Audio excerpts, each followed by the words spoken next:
everyone, and welcome to the first Plurilingual Lab Speaker Series of the semester. As some of you who joined us last year may have noticed, we have had to adapt to the current circumstances, but we're hoping that everybody will be able to enjoy the talk in this new format. So today we're extremely happy to welcome Dr. Darvin from the Chinese University of Hong Kong, who will be delivering a talk entitled Online Scholarly Identities and Investment in the Discursive Practices of an Academic Community, which is a very timely, I think, and important topic, especially right now. His talk will focus on the ways digital technologies can impact scholars' identity negotiations online and how they invest in academic communities' discursive practices, such as those of social media platforms like ResearchGate, Academia.eu, and Google Scholar.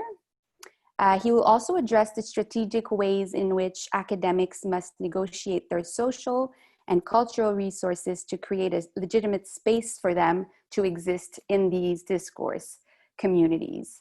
So today, Dr. Darvin will have 1 hour for his talk. The Zoom meeting today, the event will be recorded. So the Dr. Darvin's talk will be recorded. However, the discussion that will happen after will not. So rest assured that if you want to participate, that part won't be recorded. Just a few words before we start. So during the talk, it'd be important if you could please keep your video and sound off. Also, as we discussed before, we were thinking that it might be a good strategy if you have questions during the talk, you could share them in the chat, and our moderators will be able to take note of them. And then perhaps Dr. Darvin will be able to answer those questions afterwards, after the talk. You could also always use the thumbs up and hands clapping features of Zoom. I'm sure that it's always appreciated because for speakers not having a live audience, so don't hesitate to use that. So after the talk, as I said, there will be a 30-minute discussion period, which won't be recorded. You can post your questions in the chat. The moderators will make sure to address all of them, but you can also, if you want, ask questions using the microphone and or video. So that's it. I'm going to pass the floor to Dr. Darvin and stop sharing my screen now. Enjoy, everyone. Thank you so much, Alexa. Let me just put up my slides. There you go. Can you see it now? Yep, and I will switch on my chat as well. Okay, good evening, everyone. My name is Ron Darvin, and I'm from the English Department of the Chinese University of Hong Kong. I'm very happy to be part of this first talk for this year's Plurilingual Lab series. I'm so happy to be able to get a chance to spend some time with good friends Academica and Nella. And Susan. I was just in McGill last year, and it was just a lovely time I spent with them, which is great. And as I mentioned, right now I'm in Hong Kong. It's 11 o'clock, just to let you know, in the evening. And I see there's Anna, who's from Perth. Thank goodness we don't have anyone from Sydney or Melbourne. That means that would be a crazy time. But I wanted the chance to have you plot, where you are on this map. But it seems like the annotation tool isn't working right now. But I could see people from everywhere, from the Philippines, from Turkey, China, Toronto, UK. Colorado. You're supposed to be there last summer in Denver for AAAL. It's a pity we weren't able to spend some time there. And Thailand. Okay, and of course Calgary and Vancouver. So welcome welcome everyone. I'm very happy to spend some time with you. It's, as I've said, because it's 11 o'clock, if I end up being a little more incoherent after 30 minutes or so, you'll know why. But in any case, uh, let me just start. Last week I was talking to Ben Kalman of Plurilingual Lab, one of the students who asked me, what got you interested in this topic, right? On looking at these tools, ResearchGate, Academia, .edu, and Google Scholar. And well, for some of you who may know about my work, most of my work has been with secondary school students in Vancouver, looking at their digital practices. And so I've been always interested in what that means in terms of how these tools that we have, these digital technologies that we've created shape, our very different social practices. And in fact, when I think about kind of like moving from looking at secondary school students to our own community, our own scholarly community, if I really think about it, I think it's when a couple of years ago, someone from the Journal of Sociolinguistics asked me if I could do a book review of this blog site called BILD, which I'm sure many of you know. And I found it really interesting, right? So it was a book review of a blog. And I enjoyed kind of like writing it. I was invited once to blog once for BILD. And as I went through all the different entries, the different blogs, I remember in particular something Mela posted. It was this picture of the Dieu du Sel in Montreal. I was amazed by the fact that if I look at the list of the drinks there, it seemed like Moralité had a lot more alcohol than the Corne du Diable. But in any case, in one particular entry of Mela in I think it was in 2016, right, where she was talking about kind of like how the idea of BILD came to be and how she wanted to be able to gather kind of like professors, scholars, established scholars, emerging scholars, graduate students, to be able to talk about, and this is what she said, different ways of being scholars, right? And that that really struck me in that, it's true that when we talk about our individual journeys as scholars, right, there are many different ways of being a scholar, right? And if anything, that's something that's been largely demonstrated by BILD, right, in the blog site, where you have the list of members of the community, where it's not listed according to their their positions. It's not professors first, then graduate students. It's not even according to your surname. It's just an alphabetical list of your first names without any kind of explicit mention of whether they're grad students or professors, right? It was also a site where people would be able to share very personal and very unanonymized stories, right? Where they're able to talk about their own encounters, their own sociolinguistic noticings and ideas about kind of like how language shapes their own lives. And Susan, I know you're here right now, and I just I love reading this post that you just did recently about your son Kai, and talking about kind of like his adjustment, right, going to school. And one thing I pointed out in the review that I did for the Journal of Sociolinguistics was one of the things that was striking about kind of like the way this blog site was designed was that, people would post their stuff, you had pictures, it's very personal, it's very immediate because you don't have to go through kind of like lengthy kind of ethics reviews or whatnot, right? But also at the same time, beside it, very prominently at any point that you'd be reading an article, the idea of asking the reader, would you want to be a guest blogger, would always appear prominently. And I felt it was really, it was very strategic in that it really tried to get people not just to read, but to engage in conversation with people. And so one of the things that I said in that review that I did is that if there's one thing that's this most reflective of the critical stance that BILD has taken, is that it disrupts existing boundaries of academic genres.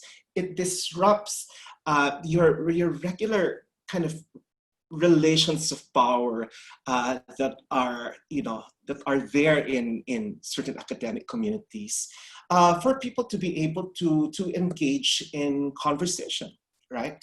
And I think if you're talking about disruption, right, with what we're going through right now with the pandemic, we've seen how the way we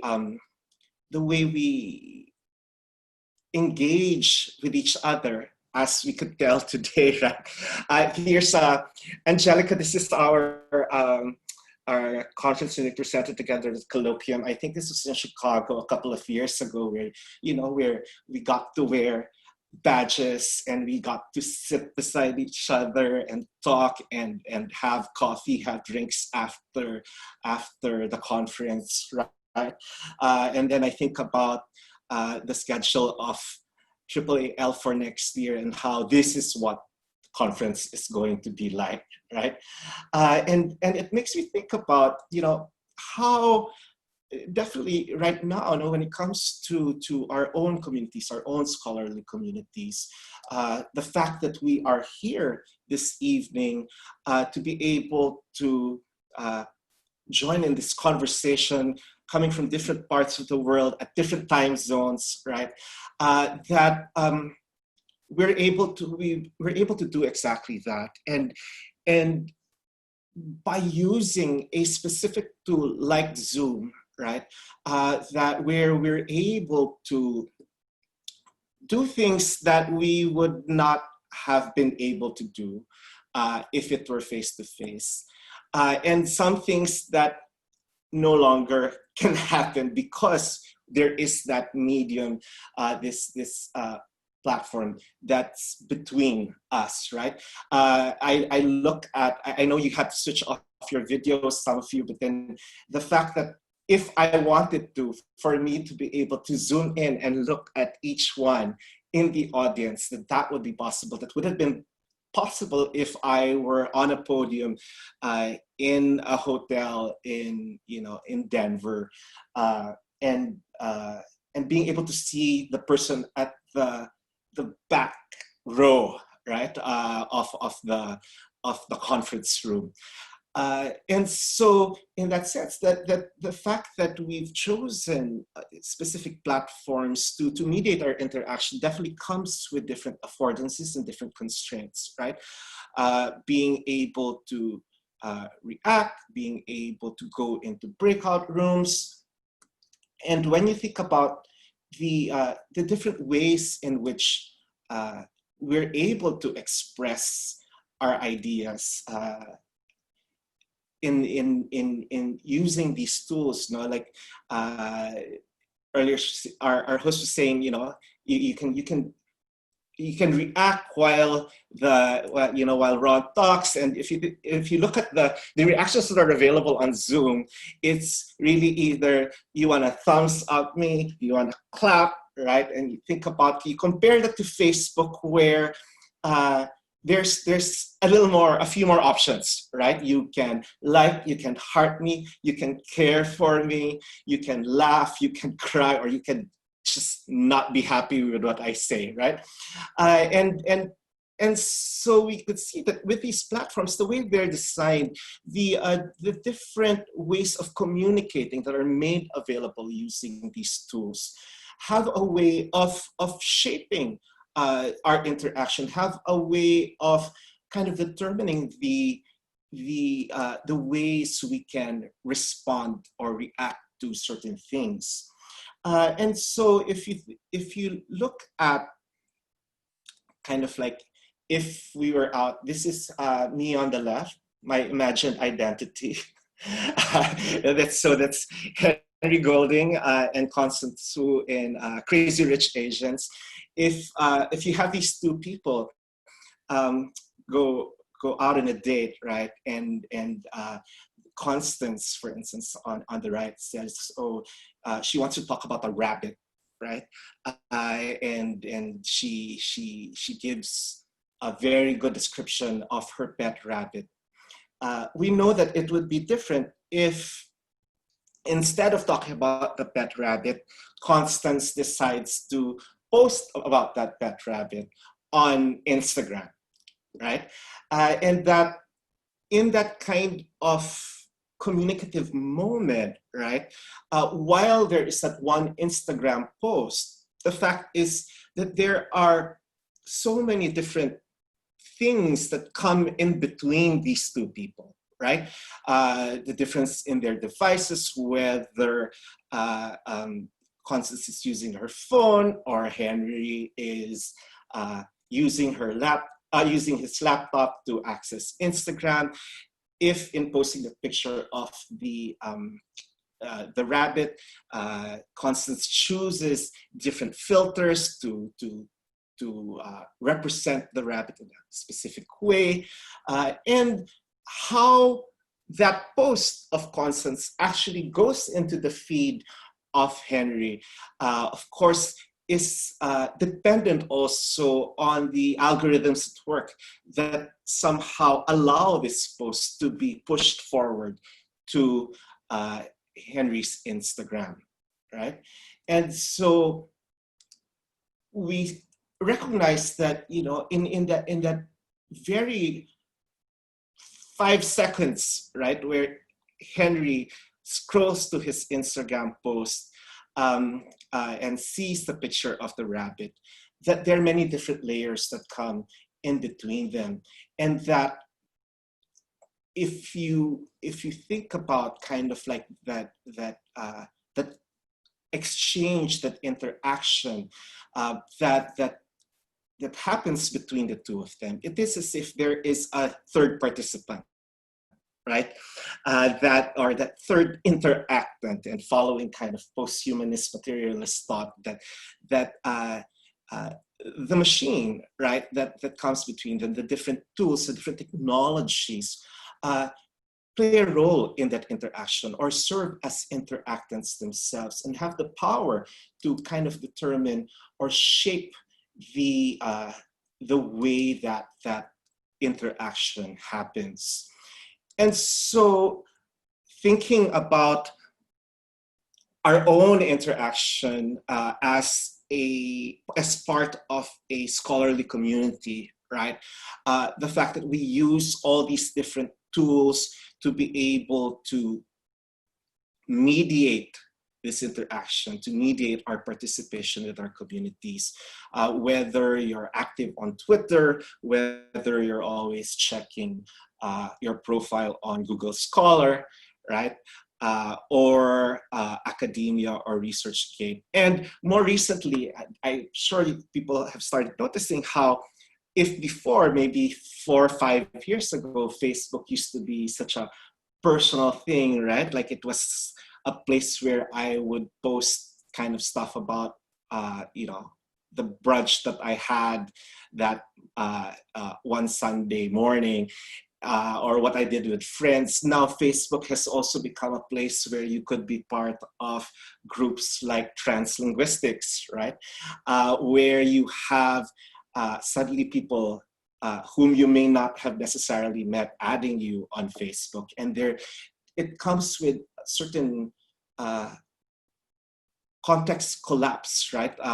That these different identities that we have somehow converge, right? As the affordances of these tools and the way they're used, the cultures of use that surround these tools have evolved in a way that somehow bring our different communities together. And so when we look at scholarship that examines this particular arena, right? There is what we call the network participatory scholarship that allows us to examine the affordances of social networking online for academics in particular. To think about how we share, reflect on, critique, improve, validate, and otherwise develop our scholarship using these tools that we have, right? And so what, with this particular scenario, this situation, the thing I wanted to ask really is that with all these tools that I use, how do I negotiate my identity as a scholar online? Because it may seem pretty natural, right? In terms of kind of like us just using these tools, going on email, checking our inbox, getting stuff from Google Scholar.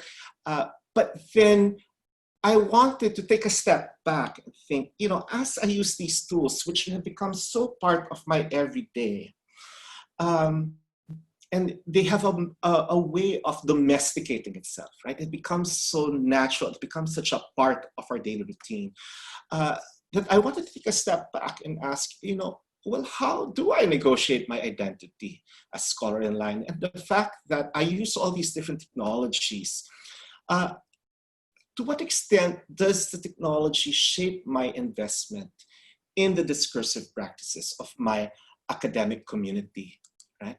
And to be able to ask that when I say to invest in the discursive practices of a community, I use the term investment as conceptualized by Bonnie Norton, and also that together with Bonnie, she and I have come up with a model of investment that understands that when we invest in social practices, discursive practices, language and literacy practices, that this is socially and historically constructed, right? That we cannot avoid the fact that you know the relations that we have, these practices are contingent also on the negotiation of power, right? And that because investment is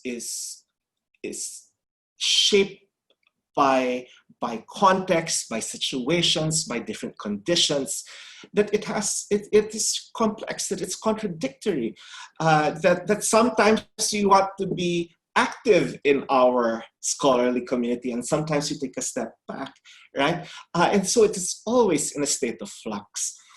And for Bonnie and me, we 5 years ago we came up with the model of investment to recognize, you know, that when we speak of investment, it really is a function of different things, right? That it lies at the intersection of identity, capital, and ideology. And by identity, we recognize that that identity is fluid, it's multiple, it's a site of struggle. You know, when scholars are in dialogue with others, they not only exchange information, but also reorganize a sense of who they are and how they relate to the world, right? And as they navigate online and offline spaces of academic socialization, they perform different identities. And as they imagine the communities that they want to be part of, they need to continually negotiate their place, right, in this community, so that they can claim the right to speak. And that in negotiating their different identities, they also negotiate their capital. And capital, as conceptualized by Bourdieu, is power, right? That is power materializes or appears in different forms that extend from the material or the economic to the cultural and social, and that this capital needs to be recognized as valuable, right, for it to become symbolic, right? That is while we may have different resources available to us, there has to be members of the community that recognize it as valuable, right? And in being able to recognize what is valuable, I think is where ideology becomes one significant element, right? That is, when we think of ideologies, and Bonnie and I define ideologies as dominant ways of thinking that organize and stabilize societies, while simultaneously determining modes of inclusion and exclusion. That there are ways of thinking within groups, within communities, that determine what would be symbolic capital, right? What would be valuable. And that by doing so, there are different ways in which members of a community can be positioned, right? And these practices constitute both speakers and hearers in certain ways, but also it's the way through which we negotiate new positions. Right? And so to be able to do this study, I look towards digital autoethnography, which Marsh years ago called it cyber autoethnography, but really relies on us as researchers being able to look on personal experiences to foreground how meaning is made among people within part of the community to occupy and connect the digital spaces. And we recognize that, especially when it comes to the ethics of being able to observe and go into digital spaces or online spaces where everything is connected to other people's spaces. It really is about using autoethnography as a means for the researcher to be able to take a look at his or her own online spaces and be able to come up with an understanding or insight about how these spaces shape our identities, right? And to be able to understand the way these different tools are designed, I look towards multimodal discourse analysis, recognizing that when we speak of modes as conventionally recognized semiotic systems with an internal grammaticality, that we distinguish that from media, which are the physical or material carrier of modes, right? So our computer screens, our phones, right? And that it's by dissecting how linguistic and semiotic forms are assembled in online spaces. Multimodal discourse analysis allows the understanding not just of the texts, but also the practices, the structures, and ideologies that circumscribe them. Okay. And what I've done, right, during the summer, stuck here in my room because of the pandemic, as I worked on different papers, I took some time being able to think about and kind of observe myself or think about the ways in which I use these tools, right? And so I spent 6 weeks from June to mid-July looking at the web page history after my use of these different spaces, having an activity log to kind of take note of specific actions that I've taken as I navigate these different spaces, taking screen caps, etc. of these different spaces. And I chose Google Scholar, Academia, and ResearchGate in particular, because I feel like those would be kind of like 3 of the most popular spaces for academic communities. So I wanted to share at this point the different findings that that I had from that brief study, right? And I've organized in terms of looking at, based on the model of investment, examining how these technologies structured my identity, how it determined symbolic capital, how it had ideologies embedded in the design of the platforms, and how all these shape modes of participation. That is how it shaped my investment in the discursive practices of these platforms. Right? So the first thing I wanted to share was that, you know, when you look at these platforms, when you join, right? So the way I did it, I had, like, on Google Chrome, I had my actual profile, and then on Safari, I had private kind of access, so that it doesn't pick up my identity, and I'm able to go into these spaces as a newbie, right? And when I think about kind of like the way you're able to even join these platforms, already have a way of structuring our identities, right, as scholars.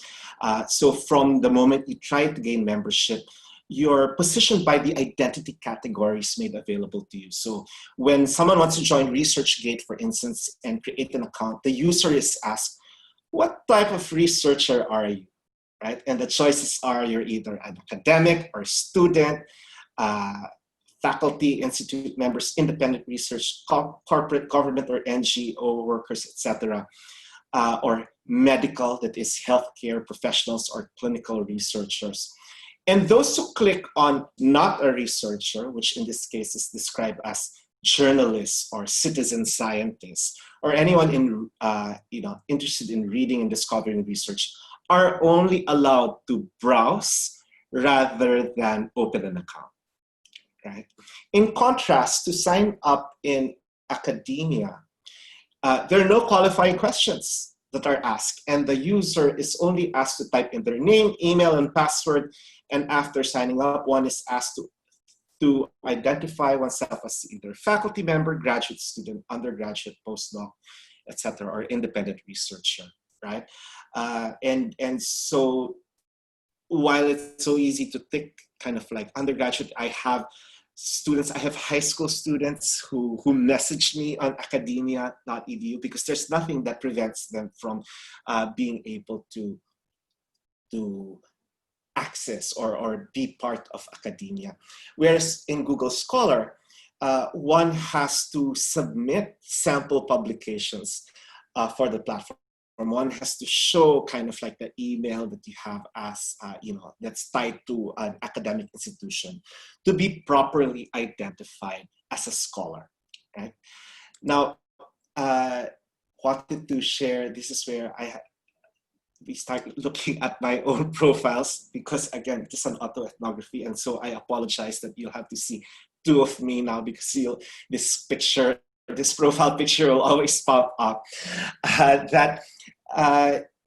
When it comes to Google Scholar, it's primarily a web search engine, right, that indexes the metadata of scholarly work.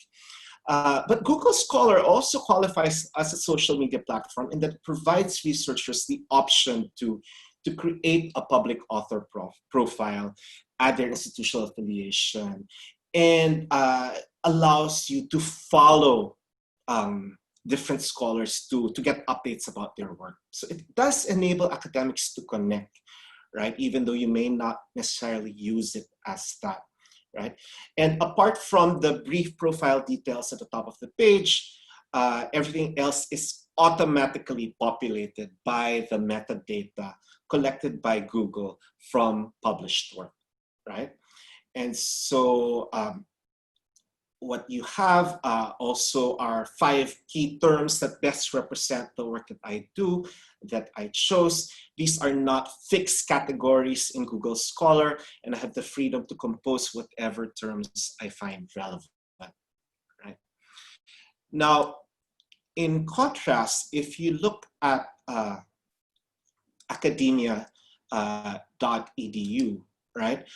One's name is followed immediately by what's called an author rank, right? I don't have the annotation tool here, but you could see right after the graph icon is what's supposed to be your author rank. And it's a function of the what's called the paper ranks of the papers on the author's profile. And this paper rank is based on the number of recommendations a paper has received, which in turn is also weighted, and bear with me here, it's weighted by the author ranks of those who made those recommendations, right? And thanks, Mela, that you like my bow tie. That's bow tie made from wood from BC. And that's this nice little store in Vancouver, right? And so apart from the fields of institutional affiliation, biography and links to social media accounts like Twitter, the introductory section also indicates in bold letters the numbers of 4 categories, right? My followers, following, my co-authors, and total views, right? And of course, what follows are all my publications. Now, if we look at ResearchGate, right? And ResearchGate, I don't know if this appears too small on your screen, and I apologize for that, but I wanted to show kind of like how, what pops up when someone accesses so this is from the point of view of another person looking at my profile. This is what they would see, right? That there's an introduction, there's disciplines and skills and expertise. But what you'll notice also is just like in academia, you have what's called the RG score, which appears right below my name. And it's how ResearchGate describes it is that it's a measurement of scientific reputation, right? This is how the verbatim, what they, how they discuss what RG score is. And it's based on how your work is received by your peers, right? And so there's an algorithm that measures how peers evaluate these contributions and the RG scores of those who interact with one's research, so just like in Academia.edu. And these contributions include both published articles and unpublished research.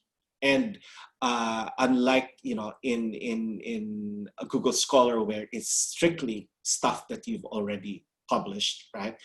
It also includes in ResearchGate ongoing projects, right? An opportunity to post questions, and from the scores tab of my own profile, users can see, how this RG score is broken down into these components, right?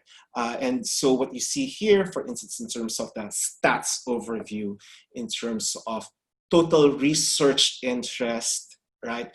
How many times my work has been recommended, citations and reads, etc.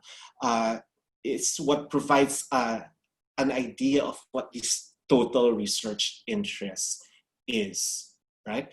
And on the right, you'll see, apart from my current affiliation, you would have my network. And unlike in Academia.edu, where it's just the numbers of people who follow me and whom I follow, I actually see the profiles, right? Or at least the profile pics. I see Ryoko, I see, Maria Cristina Sarasa, all listed on the sidebar of my ResearchGate, right? Now, what does that mean then when it comes to kind of like the way my identity is constructed, right? Given this particular template that is either automatically populated by data from the web or stuff that I have inputted myself, right? That there are many different levels of control, right, in terms of being able to present this information. And when I think about capital, as we know, in scholarly community, part of our capital is really, again, publication. And how we're able to first categorize this capital in terms of the publications that we have, and how we're able to arrange the capital in our profile, again, will be very different, right? Depending on the platform that you use. So of course, we know that with Google Scholar, what shows up is fixed. There's no way to kind of shift things around. And the only way you can adjust it is you either see by default a list of the stuff that I publish with that which is most cited to appear first, but you can click on it and you could see it in terms of year that is from the most recent to my older kind of like publications. And so when you look at ResearchGate, you can input all the stuff that you want, right? With the publications that you've had. But the categories are given. So when they tell you to add your research, they have come up with ideas of what this research should be. So it should be published, preprint, conference paper, presentation, etc. Whereas in academia.edu, I actually have the freedom to input what I want. Those labels of journal articles, book chapters, book reviews, the order in which they appear is something that I decided on my own, right? Now,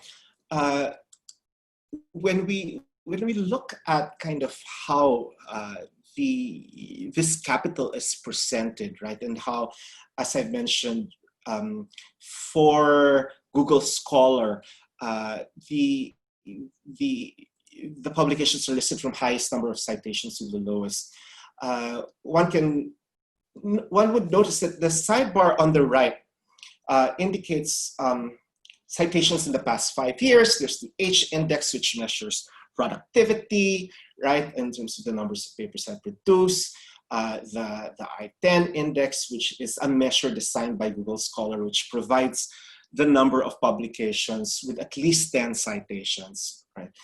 And so Google Scholar displays articles with the high citations, and some have argued that it strengthens the Matthew effect, right? That is, the rich get richer and the poor get poorer, because if you're a scholar with the most number of citations, when people enter, language learning or investment or whatnot, yours is always the one that pops up first, and because of that, there are higher chances of you being cited even more, right? And so it in a sense, it sediments the position of established work rather than promote the latest trends or articles that advance a view that is different from the mainstream, right? Unless you rearrange and the kind of like the filters and say, oh, I want to see kind of just the more recent publications, right? And because also the ranking algorithm of Google Scholar uses a high weighting on words in the title, right? One can say that this can encourage scholars, if you want to optimize, right? Kind of do some kind of search engine optimization, that the more keywords you cram into the title of your work, the more likely that your work will pop up when people type in these keywords on Google Scholar. Now, in ResearchGate and Academia, as I've said, it's a different game altogether, right? By creating author rank and RG score, Academia and ResearchGate quantifies the symbolic capital of a scholar that's based on algorithms that index certain conceptions of value that are not necessarily as clear, right? Because when it comes to these algorithms, they are proprietary. And so while they may have kind of like their basic description of what constitutes an RG score, it's something that is not, that remains kind of opaque, right? And academia users are able to construct their own research classification scheme in terms of labeling genres and arranging the order. But in the end, it is how people are able to interact, that is in terms of how many read, how many downloaded their work, that contributes to this, this score. Now, another thing that that shapes how one's scholarly capital, if you will, is valued or is positioned, right, is that these platforms, as I've said, have new ways of constructing, or they construct new forms of symbolic capital, right? That is by using metrics of how many visitors you've had, how many downloads, how many views, and even looking at which countries people have been accessing kind of like your work, which universities, which cities, that suddenly things that would not have been visible to us, this social capital, like who is able to read our work, becomes visible, right? And it's, while Google Scholar is all about citations, in ResearchGate, one other thing is about recommendations, right? That is, other scholars won't necessarily have to cite your work, but the fact that they recommend your work adds to the symbolic capital of your work. And what's interesting, and I'm sure people who use these tools know, right, you would get notifications from ResearchGate, academia.edu, congratulating you for the craziest things. Oh, you know, you just had 100 people read your stuff, or it's been cited X number of times, or hey, someone from, you know, Burkina Faso read your work, right? And so through these notifications, they have a way of reading us back into the system and trying to make us kind of continually monitor, right, how our work is received. Right? Now, when we look at these markers of identity, right, like putting in keywords, you realize that they serve very different purposes in these spaces as well, right? In Google Scholar, if I entered applied linguistics, if I click on that, what will show up is like the list of top scholars, again according to our influencers, right? That have been cited a number of times.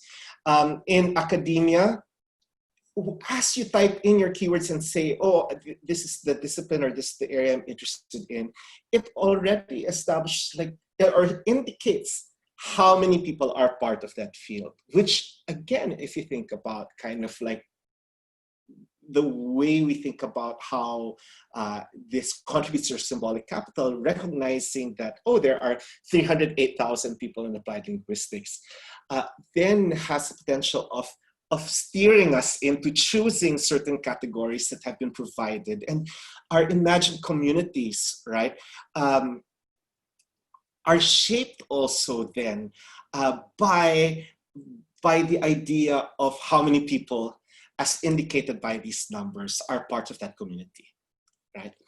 In ResearchGate, the one thing that's different is that as you enter what's called skills and expertise, They do come up with suggested skills as you type, so it's kind of predictive. But unlike academia.edu that leads you to papers and people, it leads you to a space when you click on applied linguistics. It leads us to a space where people are asking questions about applied linguistics, and somehow it encourages us to participate in that kind of conversation. Now, when we think about all the different modes of participation that these tools enable to happen, you'll realize that when you look at even the simplest things like follow would be very different across the platforms. So in Google Scholar, yes, you can follow a scholar and you would get notifications on your Gmail about when that scholar has published something new.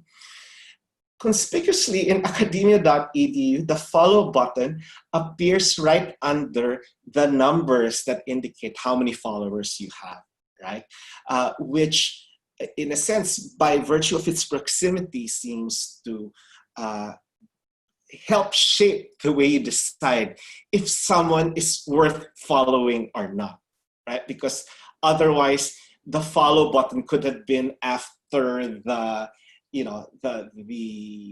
specific disciplines or areas of research that I was interested in, right? But the follow button in academia comes after that particular bar that indicates the social capital that we have. Whereas in ResearchGate, it does appear beside the RG score, but then the follow message, right? You're only able to message people once you start following them yourself, right? Which is different from academia, where even if you don't follow, you can start messaging, you can connect to their Twitter, etc. Okay, and I mentioned ResearchGate and how when you click on, let's say, applied linguistics as a keyword, it takes us to kind of like pages where you can answer questions. And that's something that's unique, I'd say, about ResearchGate compared to academia, that while academia seems to be more of a repository of your publications, where a lot of the metrics are about looking at how many downloaded, how many read your work, right? And how many follow you. In ResearchGate, there is kind of like an attempt to allow people to engage in different modes of participation.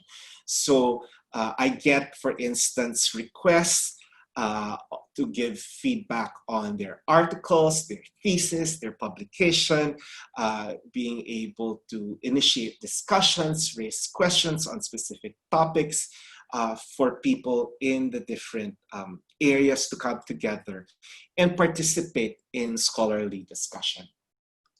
Right? Now, one cannot separate, I'd say, understanding these platforms from the different ways also that these platforms are monetized, right? And the truth is, all these platforms are free. And as they said, in the digital world, if the product is free, chances are you are the product, right?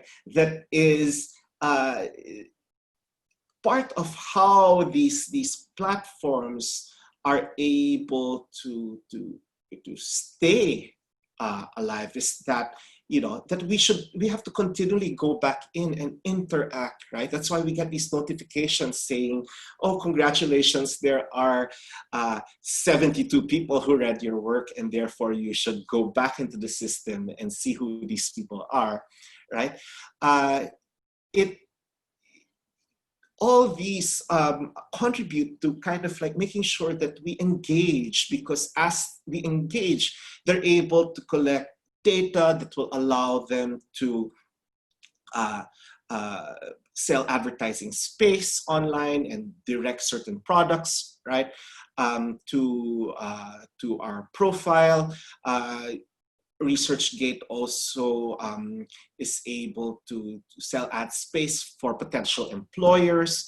And so this new experience section that they have is all about being able to find career opportunities for those who signed up in their system. And of course, I'm sure you've seen in Academia.pre, in Academia, they would have this premium mode where you could pay kind of like $8.25 a month US. And what it allows, it's interesting, right? Is that you could clear, if before all you could see is, oh, someone from Colorado or someone from Calgary read my paper from this university, and you have X number of people. Now you could clearly see who's reading your papers. You could see the papers that mention you, and that means even those that aren't published. This could include syllabi, for instance, that are available online, right? And that in understanding how kind of like this whole ecosystem works, right? We have to recognize, you know, that from the moment we join these communities, the moment we fill out that form and input kind of like our affiliation and our you know, our areas of expertise, that there is a way of arranging, structuring our identity in a sense that can be quantified, can be organized, can be processed so that they could direct that data for specific functions, and has a way to direct us into specific areas, into specific behaviors, right? And so, whereas like if you were, you know, in the room now and I asked you to introduce yourself, right? You could easily say, hi, I'm, you know, hi, I'm Susan and I like cats, right? But it's not something that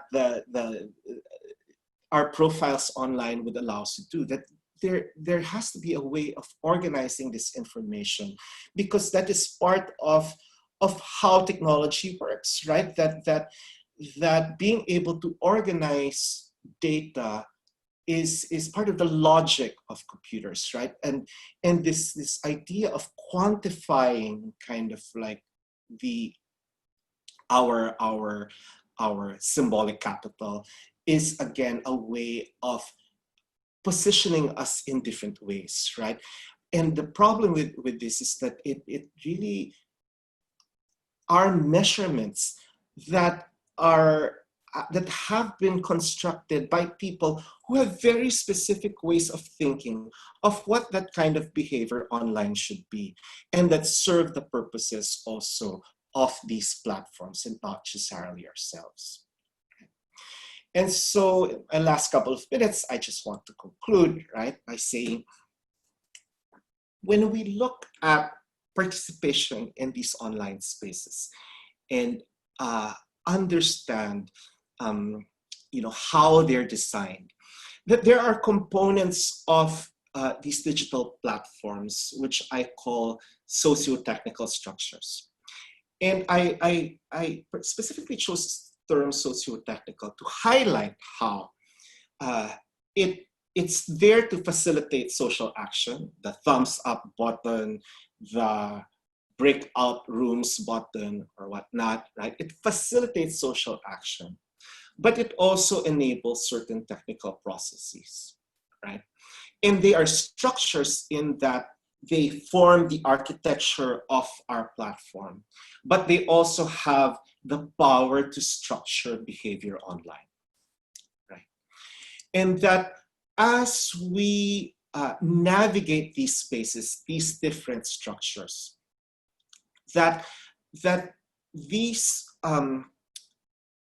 this data, right, that's taken from the stuff that we input and the participation that we do, kind of like, is a way of translating this into numbers that would be compatible with the algorithmic logic, driven by these social software systems. It helps to rank, classify, sort, predict, process data, right? And so in that sense, these algorithms do have a certain power, and they are political in that they make the world appear in certain ways rather than others, right? And the thing about this is that, usually when they say, oh, it's the algorithm and it hides behind some kind of ideology of neutrality, the reality is that these things are hardly neutral. The fact is that they are created by people with very specific intentions, right? And that they combine subjectivity and automaticity, the human and the machine, the measured and the ineffable, right? And that it has the power to program, right? The way we interact in this space, right? And the fact that we choose these tools to mediate our interaction means that they have a way of governing our actions as well. So in the end, really, as we continue to use these different tools to mediate our participation in our academic communities, we need to be aware of how these tools are not neutral, right? And that they have the power to shape our scholarly identities, the way we position each other, and our imagination of the communities or networks we want to be part of. It shapes the way we do, going back to what Mela said, it shapes the way we do being scholars, right? And invest in the different discursive practices of these communities. And it's by laying bare these often invisible mechanisms of power that we as scholars can navigate these spaces more agentively and hopefully be able to claim the right to speak. Merci, thank you. That's all I have for tonight. Looking forward to hearing your questions. I saw that there oh, I see the clap emojis appear. Thank you so much. And I know that there are questions that have been listed in the chat. Thank you for that. Right, Alexa, how do you want to do this? It was great, and I'm sure everybody else also really enjoyed your insightful presentation today. So let's give a warm virtual round of applause, if I may say, to Dr. Darvin for his excellent work today. Thank you very much.